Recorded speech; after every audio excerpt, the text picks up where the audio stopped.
आगे गंडूस धारण करने की दूसरी विधि बता। देखिए, ये जो प्रक्रिया है, ये मात्र दिन में 2 से 5 मिनट की प्रक्रिया है।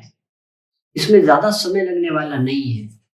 पर इन प्रक्रियाओं को अगर हम अपने जीवन की रेगुलर एक हैबिट बना, जैसे हम दातुन करने की जैसे हमारी हैबिट है रोज की, तो वो आयुर्वेद की विधि से आई हुई है। उसी प्रकार से ये भी विधियां है जिनको आज हम भूल गए हैं, जिनको आज हम प्रयोग में नहीं ले रहे हैं। पर इन सभी की जो क्वालिटी है वो एक्सटेंसिवली बेसिक होने के बाद भी अद्भुत है, उत्तम कक्षा की है। इसके परिणाम बहुत ही अद्भुत है। चाहे वो माउथ कैंसर हो, चाहे वो आर्टरियल डिसऑर्डर्स हो, चाहे गलसुंडी का हो यानी कि टोंसिलाइटिस हो, इन सभी प्रकार की व्याधियों में ये बहुत ही अद्भुत परिणाम देने वाली। इसलिए ग्रंथकार आगे की वाक्य में लिखते हैं, न च अस्य कंठशोषः स्यात्, नहीं होता है। क्या नहीं होता है?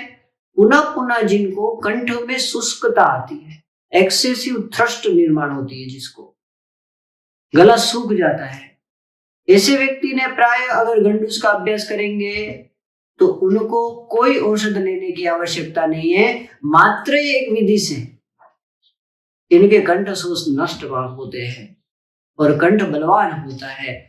न ओष्टयो स्फुरणाद्वयम्, ओष्टो यानी कि दोनों ओष्ट को बहुवचनांतक शब्द लिया है यहाँ पे।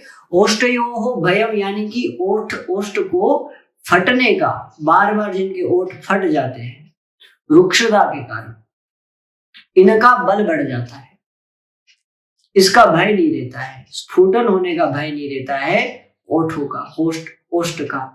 और आगे का जो वाक्य है बहुत ही महत्वपूर्ण है, न च दंत मूला क्षयम यान्ति दृढ़ मूला भवन्ति च। इसका तात्पर्य ये है कि दंता यानी कि दांत, हमारे सभी दांत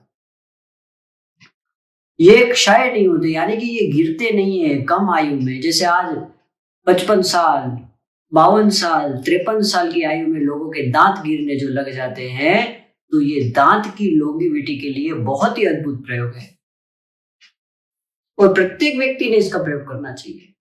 2-3 मिनट का प्रयोग होता है और ये दांत के मूलों को बलवान बनाता है।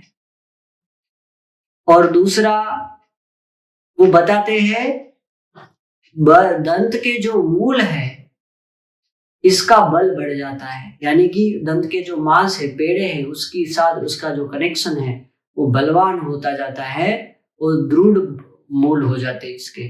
इसलिए दांतों की आयु के लिए, अच्छी आयु के लिए, लाइफ लॉन्गेविटी के लिए, दांतों के मूल की लॉन्गेविटी के लिए हमें इनका प्रयोग करना चाहिए। ये ग्रंथकारों को अपेक्षित है, नित्य अभ्यास करना चाहिए।